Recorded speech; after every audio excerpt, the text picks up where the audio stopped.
জল, স্থল, আকাশ থেকে নজরদারি মাসের পর মাস ধরে, আর তারপর একেবারে নিখুঁত স্ট্র্যাটেজি তৈরি করে হামলা। মার্কিন সেনার অপারেশন অ্যাবসলিউট রিজলভ। ভেনেজুয়েলার রাষ্ট্রপতিকে তার বাড়ি থেকে অপহরণ, রেহাই পাননি তার স্ত্রীও। কিন্তু ঘরশত্রু কোনো বিভীষণ না থাকলে এরকম অপারেশন কিভাবে সম্ভব? ভেনেজুয়েলাকে কে সেই বিশ্বাসঘাতক প্রশ্ন উঠছে। Mr. President, do you have a New Year's resolution? I have. Let's hear it. Peace on earth.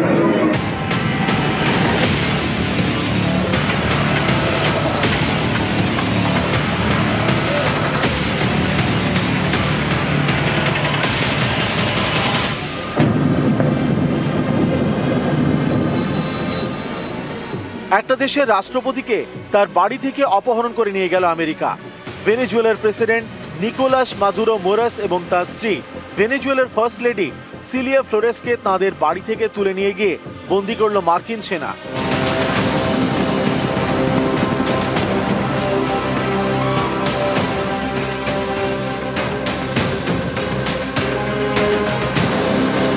At 10:46 p.m. Eastern Time last night, the president ordered the United States military to move forward with this mission. Aircraft began launching from 20 different bases.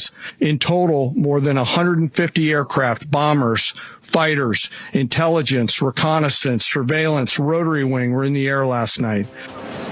অনেকে মনে করছেন এরকম অপারেশনের পিছনে নিশ্চয়ই ভেনেজুয়েলার কেউ না কেউ আছেন, যিনি ঘরশত্রু বিভীষণ। না হলে এত খুঁটিনাটি প্ল্যান করে কিভাবে সম্ভব? ভেনেজুয়েলার সেই মির্জাফরটি কে?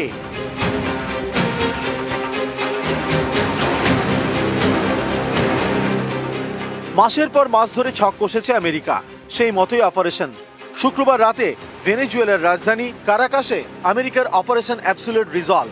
এর জন্য গত কয়েক মাস ধরে তৈরি করা হয়েছে স্ট্র্যাটেজি। মার্কিন সেনার সঙ্গে যৌথভাবে কাজ করেছে গোয়েন্দা সংস্থা সেন্ট্রাল ইন্টেলিজেন্স এজেন্সি সিআইএ। ভেনেজুয়েলার নানা প্রান্তে মাকড়সার জালের মতো ছড়িয়ে পড়ে। রাষ্ট্রপতির গতিবিধির উপর প্রতি মুহূর্তে নজরদারি চালানো হয়। ভেনেজুয়েলার রাষ্ট্রপতি কোথায় যাচ্ছেন, কোথায় থাকছেন, কি খাচ্ছেন, কি পড়ছেন, এমনকি তার পোষ্য কি করছে, সেই সব খবর রাখছিলেন মার্কিন গোয়েন্দারা। এরকম ভাবেই মাসের পর মাস ধরে নজরদারি। তারপর শুক্রবার রাতে অপারেশন।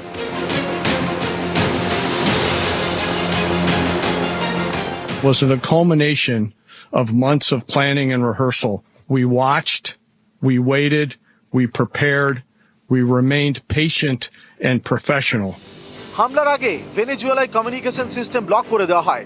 আকাশপথ ও জলপথও ব্লক করে দেয় America.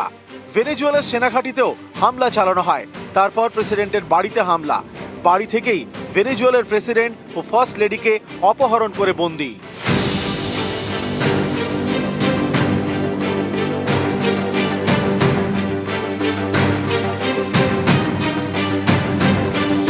I want to thank the men and women of our military who achieved such an extraordinary success overnight with breathtaking speed, power, precision, and competence.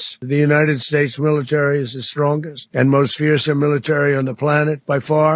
With capabilities and skills our enemies can scarcely begin to imagine. We have the best equipment anywhere in the world. Delta ফোর্সের প্রশংসায় পঞ্চমুখ Trump.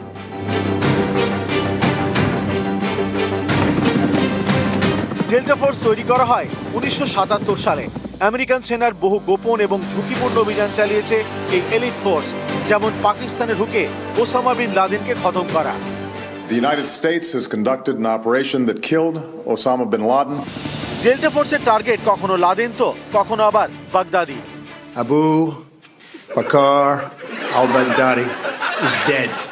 বিশেষজ্ঞদের মতে Laden থেকে বাগদাদি প্রত্যেকেই ছিল জঙ্গি, কিন্তু মাদুরো তো একটা দেশের মাথা।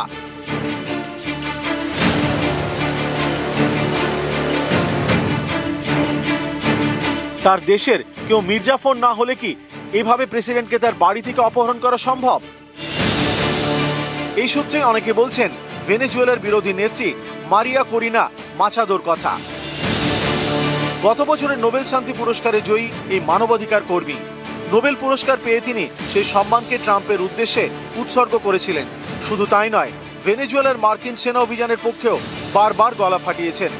সে মাচাদো ইতিমধ্যেই জানিয়ে দিয়েছেন ভেনেজুয়েলার প্রেসিডেন্টের চেয়ারে বসতে তিনি প্রস্তুত। এসবে জল্পনা বেড়েছে। অনেকেরই প্রশ্ন, ভেনেজুয়েলার প্রেসিডেন্টের সঙ্গে বিশ্বাসঘাতকতা করল কে? মাদুরোর মির্জাফরটি কে? নিউজ 18 বাংলা। জোর যার তেল তার। ভেনেজুয়েলার খনিজ তেলের ভান্ডারে নজর ডোনাল্ড ট্রাম্পের। তাই মাসের পর মাস ধরে প্ল্যানিং, তারপর নিখুঁত অপারেশন। সস্ত্রীক ভেনেজুয়েলার প্রেসিডেন্টকে তাদের বাড়ি থেকে অপহরণ করে বন্দী। আর এর জন্য জলের মতো টাকা খরচ করেছে আমেরিকা। কারণ তারা জানে ভেনেজুয়েলা হাতে পাওয়া মানে বিশ্বের সবচেয়ে বড় তেলের ভান্ডার হাতে পাওয়া। তেল উঠবে আর ডলার উড়বে।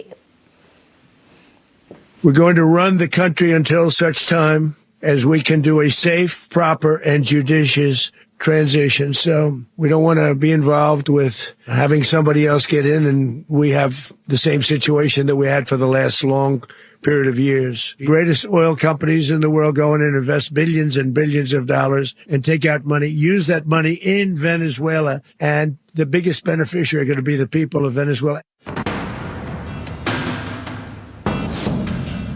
দক্ষিণ আমেরিকার উত্তর উপকূলে ভেনেজুয়েলা। এই দেশে রয়েছে বিশ্বের সবচেয়ে বড় খনিজ তেলের ভান্ডার।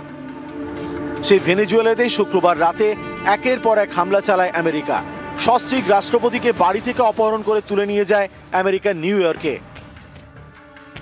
ট্রাম্প প্রশাসনের বরাবরই দাবি, ভেনেজুয়েলার মাদুরো সরকার মাদক চক্র চালায় এবং আমেরিকার দক্ষিণ সীমান্ত দিয়ে অনুপ্রবেশেও সাহায্য করে।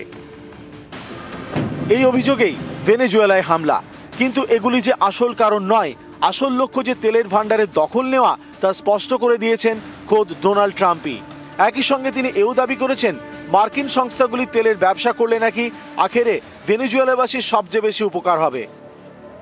We're going to run the country until such time as we can do a safe, proper, and judicious transition. So we don't want to be involved with having somebody else get in and we have the same situation that we had for the last long period of years. The greatest oil companies in the world go in and invest billions and billions of dollars and take out money, use that money in Venezuela, and the biggest beneficiary are going to be the people of Venezuela.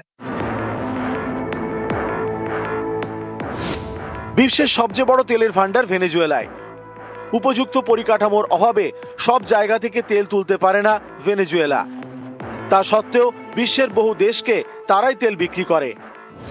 এহেন ভেনেজুয়েলার একবার দখল পাওয়া মানে হাতে চাঁদ পাওয়া। তাই অনেক দিন ধরেই ট্রাম্পের পাখির চোখ ভেনেজুয়েলার তেল ভান্ডার। ভেনেজুয়েলায় পৃথিবীর মধ্যে সবচেয়ে বেশি তেল আছে। তো আমেরিকার লক্ষ্যই ছিল সেইটা, সেখানকার তেলের সম্পদের উপরে কবজা বসানো এবং যে সমস্ত ক্রিটিক্যাল মিনারেলস আছে সেগুলোর উপর নজর দেওয়া। যে সমস্ত দুষ্প্রাপ্য খনিজ আছে যেগুলো আমাদের আজকাল ডিজিটাল ওয়ার্ল্ডে কাজে লাগে, আমেরিকা তারই একটা নিয়ন্ত্রণ নিতে চাইছে। 2024 সালের হিসেব অনুযায়ী সবচেয়ে বেশি খনিজ তেল রয়েছে ভেনেজুয়েলায়, প্রায় 30,300 কোটি ব্যারেল। সৌদি আরবে 26,700 কোটি ব্যারেল, ইরানে 20,900 কোটি ব্যারেল, আমেরিকায় 4,500 কোটি barrel. Well, we're going to be running it with a group and we're going to make sure it's run properly. We're not doing this in vain. Run very judiciously, very fairly. We built that whole industry there. Make Venezuela great again. The greatest oil companies in the world go in and invest billions and billions of dollars and take out money, use that money in Venezuela, and the biggest beneficiary are going to be the people of Venezuela. America চিরকালই Latin America ধরনের কাজ করে এসেছে। Donald ট্রাম্পের ভেনেজুয়েলার তেল চাই, খনিজ পদার্থ চাই। ডোনাল্ড ট্রাম্প যেটা করছে এটা কোনো রাষ্ট্রীয় ইন্টারেস্টে করছে না, ব্যক্তি ইন্টারেস্টে করছে। নিউজ 18 বাংলা।